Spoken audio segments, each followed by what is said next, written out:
is toxic, or maybe that he's really sick and that the dingo shouldn't eat them. So it's just kind of a way to really distract the predator, and then they can just like go away.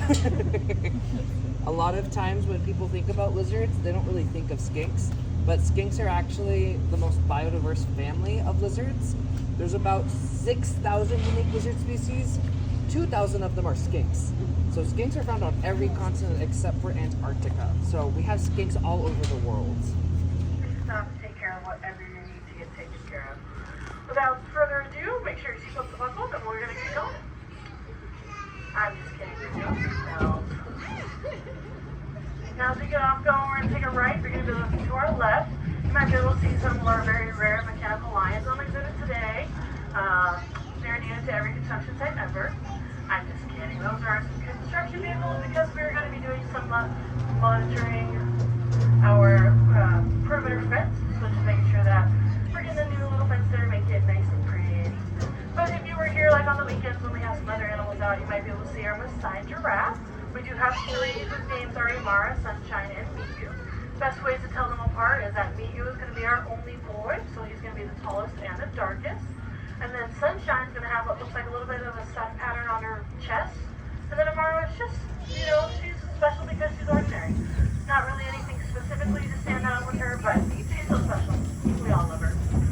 Now on the left here, we're going to be going by our Grevy zebra exhibit. She's going to be kind of hard to see, but she's down right in front here of this tree where the little green bull is right in front. She's hanging around trying to play a little game of hide and seek with us. That is Masika. Now the Grevy zebra are found right now in northern Kenya as well as Ethiopia, but they used to have a range that would go all the way up into Egypt. I mean, where do you think Cleopatra got her looks from? I'm just saying though, I think that the zebras always wear it better. Now on the right here, we're going to be looking through the trees and we're going to be seeing one of our 3 primate islands. Now if you like to move it, as King Julian, our friend, likes to say, then you're going to be the exact opposite of our black and white rough lemurs.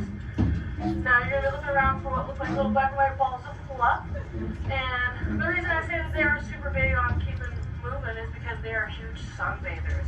They like to lay down on their backs and stick their bellies up, and then they stretch those arms and legs as high as they can go, making sure they get that lovely summer tan. They also have a lovely little hairdo that's called, like I just like to call it, a reverse mohawk, because it's essentially like having a ball spot on top with it spreading out to the side. And just like with the red ruff lemurs to our right here, you can see actually one hanging out right in the middle of the island there next to the palm trees that are towards the back. And they like to have their hairs really well cleaned. They have a special claw and tooth that are specifically meant for grooming. So they want to make sure they're always looking good all the time. And that's how they form stronger bonds with each other as well as by grooming each other. Now on the left, we're going to be going by our greater flamingos, and they're not greater because they are better than every other flamingo, even though they'll tell you that. They're just the tallest, which is where they get their name from. Now their name in Latin will be flame or fire, which is partially because of how they look. Plus they also help name their group as a flamboyant, because a group of flamingos is called a flamboyant. Now the fun fact is that there are actually more plastic flamingos than are real flamingos in the world. I guess we just love them so much that we have to have them in our lawns all over the world. Now over to our left, it's an animal that's going to be a little bit harder to see from the cruiser, but I definitely recommend saying hi when you go by. It's going to be our spotted neck otter. Now they're very good at keeping warm and staying very buoyant in the water because they have 160,000 hairs per square inch, which is over 4.8 million hairs on their body. Now if I'm taking a right, if you were to go left, that would be our Africa Trail, where you can hang out with some of our animals that you'd find in Africa, including some mandrills, our cheetahs, painted dogs, as well as many more. But over on the left, you're going to be seeing our dromedary camels. We have 3 whose names are Isaac, Crockett, and Romeo. And they are super well adapted to their environment, so much so that they actually cannot handle being in cold or humid environments. And they have special adaptations, including the ability to close out their nostrils during sandstorms, so that way you're not trying to breathe in a bunch of sand while they're just trying to walk through the desert. They also have a double set of eyelashes, so if you're ever wondering why the camel has some really on-fleek eyelashes, that would be why. And they use that to keep sand from getting in their eyes as well. They just don't like that sand everywhere, because they are living in the desert. And they also have the ability to go over 100 desert miles without needing to stop for food or water. But when they do stop for water, they can drink 30 gallons of water in under 10 minutes. So something that is pretty much much impossible for any other animal. Now, as we leave Africa and head into our tropics trail, you're going to be looking around to the left here for what looks like a fox on stilts. It's got a little rust-colored body with some black boots on. These are going to be our main wolves. Now, they're very good at hiding, so it might be hard to spot them. And they are just like that in the wild as well. They are very hard to find in the wild. So most of the information we know about them actually comes from their poop. We learned about where their range is because of where we found poop. And then we learned about what they eat because of what was left over. Like we found out they eat a special fruit called the Liviana, which is a tomato-like fruit. Now to the right, this is our backside of Monkey Village. And this is where you can go in and walk around and hang around with our common squirrel monkeys. We have 19 in there currently with 4 little babies running around, so I would definitely recommend checking it out. And if you're ever lucky to hear them, they kind of sound more like a bird rather than a monkey. And if you look towards the back corner right here as we're going by their night house, you'll be able to see a couple of them playing around in the back of their fence there. Now they have around 33 different calls that we know of and have classified, but I'm sure they probably have plenty more to say. But 33 that we know of and have been able to determine the difference between. Now keeping with the monkey theme, on the right, we're going to be going by our black howler monkeys. You might be able to see them hanging up in the top right corner or all the way in the back of their exhibit there by the green bucket towards the night house. Now keeping on with the theme of being very loud, these ones have a specialized bone in their throat that allows them to amplify their call, so that way you can hear them from up to 3 to 5 miles away. They also kind of have an interesting little call. They are called howler monkeys, but I don't think that their call necessarily sounds like a howl. Some people say it sounds like a machine. Other people say it sounds like a dog with a microphone. Some say it sounds like a garbage disposal, or Darth Vader trying to talk over a garbage disposal. Me personally, I think it sounds like Darth Vader got a little bit too mixed up in the garbage disposal, but that's just me. Now, if you look to your right towards the front left of their exhibit, you'll be seeing what looks like little tiny ostriches, and those are our greater rheas. And they are part of the rat-type family, which is just a family of birds that is flightless. And that's just because they don't have the special chest bone that's up in front of their body where the wing muscles would connect, so they can't fly. But they do use those wings for balancing whenever they are either running away from predators or trying to catch some prey. They use it kind of like with we do when we're walking on a tightrope, putting our arms out. It's the same thing for them. Now on the left, we've been passing our equine center, and you might have been able to see some of the horses out. We do have 9 breeds of horses down there, and if the gates are open, you can go down and hang out with them and give them a quick pet. But if you want to get really closely with our horses, you're going to want to take our horse hands class. It's for ages 3 and up, and you get to learn how to take care of as well as ride a horse. Now on the right here, we're going to be going by our Chilean flamingos, and they're Chilean in the middle of their exhibit in the water there. You're going to see they have a little bit of a different way their pink is laid out. They have it more in their feathers rather than in their little legs like our graders were. And they actually have a special little mating dance that they do during the breeding season, where all the boys will get together and they'll kind of form a little bachelor group, and they'll start strutting their stuff down the wetlands, showing off how pretty and pink they are. First thing they do is they put their heads up in the air and they'll put their necks up in as far as they can go, and then they put their heads on a swivel, going back and forth, showing off that lovely pink. And then the next thing they do is they'll actually stretch out their wings, so you can see the lovely pink in their wings as well as the black stripe in there. And then they'll finally do what I like to say is an aggressive preening, because they bend their heads backwards in ways I didn't think was imaginable, and they preen their tails. So just showing off that lovely pink. Now over to the right, if you get a quick glimpse of them, these little black hollow fluffs towards the bottom left of the exhibit there, that's our Andean bear Augie. Now every once in a while he's kind of hard to spot from the cruiser, so it's always a treat when you can. But he's going to be the star of this trail to our right here, the Forest of Ugo. Now, Indian bears are very special because if you know the bear Paddington from the books or movies, he's actually modeled after an Indian bear. And even though he's not modeled specifically after Augie, we like to tell him he is because Augie wants to be super special. If you're able to see some of the lovely markings on his face, those are what give him the second name of the spectacled bear. And that's kind of because their markings around their face look like glasses around their eyes. And those markings are going to be specific to each individual, kind of like a fingerprint all over their face. Now, if you didn't get to see him and you ever go back to that trail, you might want to look up in the trees as well because they are excellent climbers. And you didn't get a glimpse in that window to the right, you're going to be seeing a lovely picture of them as well. But they're great climbers. They actually have longer legs in the front of their body than on their back because that helps them reach up higher into the trees and get up in there and make sure that they can get the lovely little fruits that they're always looking for to eat.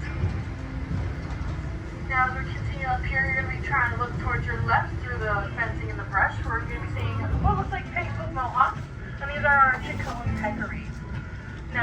are closely related to the collar peccaries, which as we know them here in Arizona as javelina.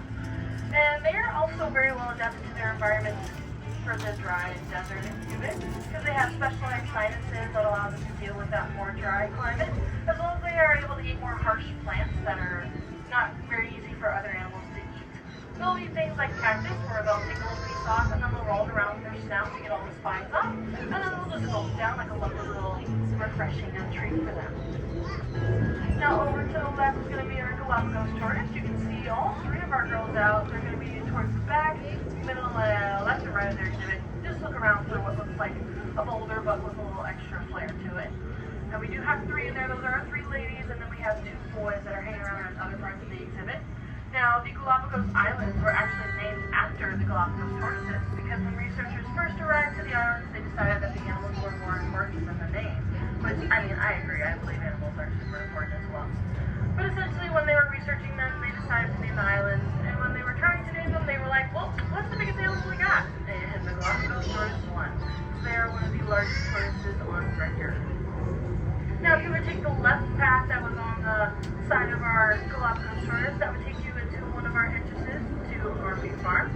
This is where we have a couple different domesticated animals, including some miniature zebu, miniature Jersey cows. We have some chickens, a miniature pony, a mule, a donkey, as well as we have our petting zoo down there. We have 6 different breed goats in there, and if you need some cuddle time, that's where I would suggest going. And you gotta make sure you say hi to everyone because they're all just too neat and cute and adorable to not say hi. So over on the right is either going to be an exhibit for our greater one-horn rhino Judy or our Asian elephant Indu. I'm guessing that either one of them are probably in the back getting shifted. But you'll have to see if you can spot them for me. A lot of times these other giant animals are pretty hard to find. But a lot of times the reason that we can't see them is because they're being switched between exhibits. So we have another exhibit that's for both of them that has a little pool. And that's actually a form of behavioral enrichment we have for them. So that way they can kind of get a little bit of a different view every time we switch them out. Making sure that they're all staying nice and active with both their brains and their bodies. And you'll see they also have a couple different toys around there as well. That's also behavioral enrichment for them. Giving them something to play with and kind of mess around with whenever they're trying to eat. Or just walking around their exhibit. Now to the left will be our jaguar exhibit. I'm not seeing Kaipora at the moment. She would be on the left. And then right now the keeper is in Savage Yard on the right, so I'm guessing he is not out and about with her. But if you were able to spot them, you would notice they have lovely spots on their back. And those are actually called rosettes. Now the best way to tell between cheetahs, leopards, and jaguars is going to be those special spots. Cheetahs will have the regular spots that kind of look like polka dots all over their body, whereas leopards and jaguars will have the rosettes. And the leopards will have the rosettes with nothing in the middle, whereas the jaguars will have little dots in the middle of their rosettes. So that way you can always tell them apart. Now over to the right, we're going to be looking at a beautiful little lady. This is our Asian elephant Indu. You can see her flat her lovely ears. That's actually part of what she does to cool herself down. They have very thin skin on their ears and many blood vessels in there. So what they'll do is whenever they want to cool down, they'll put some blood in those ears and then they flap their ears around. And that cools down the blood, which then they circulate through their entire body. So that way she's always keeping cool. Now, Indu is a very smart and sassy lady because she's so smart. She actually knows around 6 different commands, not because we taught them to her, but she's kind of an eavesdropper. So my favorite command that she knows just from listening to keepers is that when they say shake it off, she'll wiggle her head back and forth, shaking her head and her ears. It's something super cute that she does. Now, she's also super sassy because she's a big old attention hog.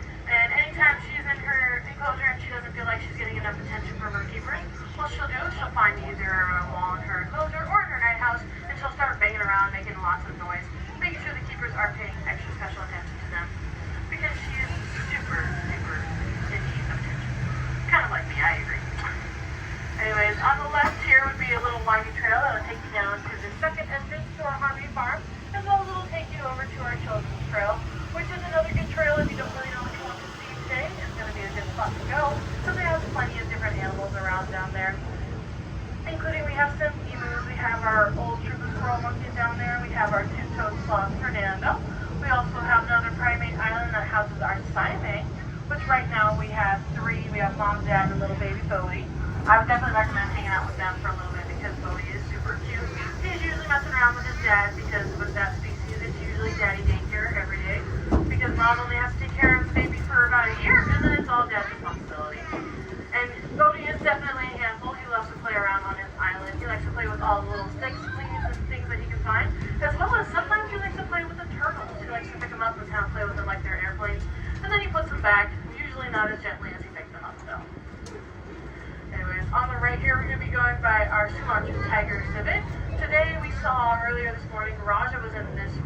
side of the enclosure.